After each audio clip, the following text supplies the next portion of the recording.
Hello aspirants, welcome to my YouTube channel. आज के video में हम पढ़ेंगे लोक अदालत के बारे में। लोक अदालत क्या होती है? ठीक है, इसे हम पीपल्स कोर्ट भी कहते हैं। मतलब एक अदालत लोगों के लिए जहाँ पे जो भी फैसले होते हैं वो बिल्कुल फ्री ऑफ कॉस्ट और जल्दी से जल्दी सॉल्व होते हैं। क्योंकि आपने देखा होगा हाई कोर्ट है, सुप्रीम कोर्ट है, यहाँ पे अगर कोई केस चला गया तो 3-4 साल तो कहीं नहीं गए उसको सॉल्व होने के, राइट। तो लोक अदालत मतलब people's court, established by government, जो सरकार है उसके द्वारा ही एस्टेब्लिश किया गया है। ऐसा नहीं है कि किसी पार्लियामेंट के एक्ट के द्वारा बना है या किसी कॉन्स्टिट्यूशनल अमेंडमेंट के थ्रू बना है। ठीक है, गवर्नमेंट बॉडी है। Now it settles disputes through conciliation and compromise. Compromise के थ्रू, और कहते हैं ना कि एडजस्टमेंट करनी है दोनों पार्टीज़ ने, तो उसके थ्रू यहाँ पे केसेस सॉल्व होते हैं। सबसे पहले जो लोक अदालत बनी थी या लगी थी वो थी गुजरात में 14 मार्च 1982 को, 1982 में। आगे बात करें कॉम्पोजिशन की, तो यहाँ कॉम्पोजिशन का मतलब है कि कितने मेंबर्स होते हैं, कौन इसका हेड होता है। तो आप इसे याद रख सकते हैं 1+2 करके, क्योंकि देखिए आप इंडियन पॉलिटी पढ़ रहे हैं। आगे आएगा आपके पास स्टेट इलेक्शन कमीशन आएगा, जैसे यूपीएससी आएगा, और एडवोकेट जनरल है, और भी बहुत सारी कमीशंस हैं। स्पेशली जो कमीशंस हैं, national commission for SC, national commission for ST and all, तो उन सब में ना कॉम्पोजिशन का बड़ा रहता है। ठीक है, कितने मेंबर होंगे, चेयरमैन तो एक ही होगा, फिर जो चेयरमैन है उसकी क्वालिफिकेशन क्या होगी, मेंबर्स कैसे कैसे होने चाहिए, तो वहाँ पे आप इस ट्रिक के थ्रू याद रख सकते हैं। मैंने तो इसी ट्रिक से सारे के सारे याद किए हुए हैं। बाकी आप बार बार पढ़ते रहते हैं ना, तो आपके माइंड में वैसे भी चीज़ें बैठ ही जाती हैं। कॉम्पोजिशन की बात करें, लोक अदालत में टोटल 3 लोग होंगे, 1+2।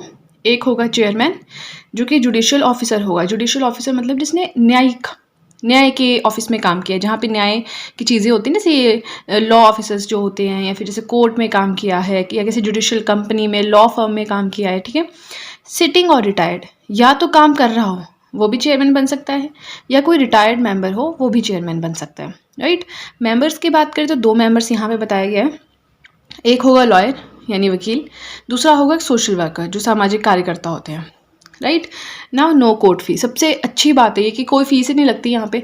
ठीक है, अगर आपने कोई केस लड़ना है, आपको अपना वकील जो है वो हायर करना पड़ता है। कितना ज़्यादा खर्चा आता है, 8-10 लाख तो जाता ही जाता है, जितना मेरी समझ में है, उससे ज़्यादा भी जाता ही होगा बड़े केसेस में। यहाँ पे कोई कोर्ट फीस नहीं लगती है। ठीक है, सबसे अच्छी बात है ये। Okay, let me adjust it first. Now if the case is already filed in a regular court, the fee paid is refunded if the dispute is settled at the लोक अदालत। ये जो यूपीएससी के क्वेश्चंस होते हैं ना, उसमें इस यहाँ से इन स्टेटमेंट्स के थ्रू क्वेश्चंस आते हैं, और जो बाकी हम स्टेट के लिए प्रिपेयर करते हैं वहाँ पे आ जाएगा पहली लोक अदालत, कोर्ट फीस लगती है कि नहीं लगती है, इस तरह के क्वेश्चंस। तो यहाँ पे क्या बोल रहा है कि अगर कोई केस है, ठीक है, वो रेगुलर कोर्ट में हमने फाइल किया हुआ है, वहाँ पे चल रहा है, लेकिन जो डिस्प्यूट है वो लोक अदालत में आके सेटल हो गया। ठीक है, तो जितने भी फीस पे की थी आपने रेगुलर कोर्ट में, वो सारी आपको रिफंड हो जाती है, राइट। अब इस तरह के कि किस तरह के सेटलमेंट्स करवाते हैं, किस तरह के केस सॉल्व करते हैं ये। मनी क्लेम्स है, पैसे के ऊपर किसी की लड़ाई चल रही है।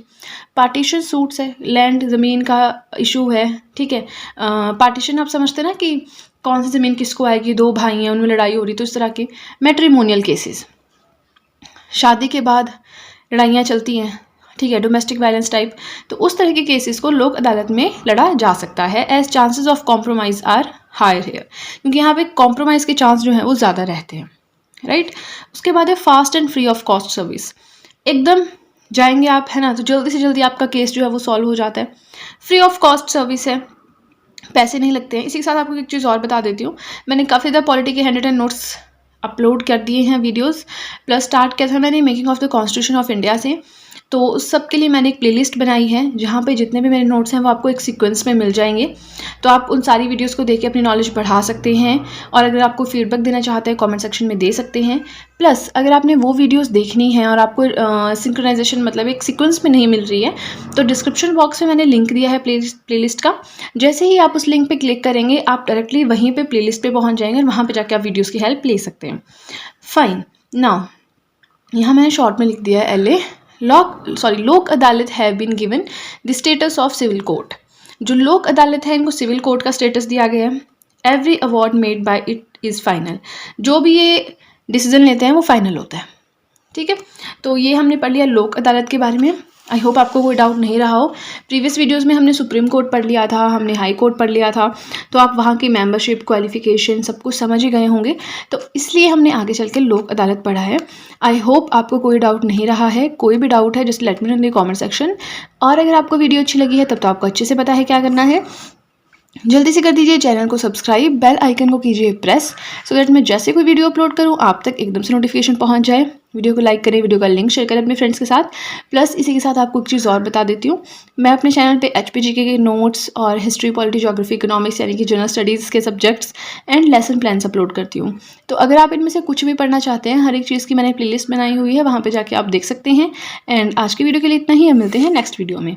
सो that's it guys and see you soon.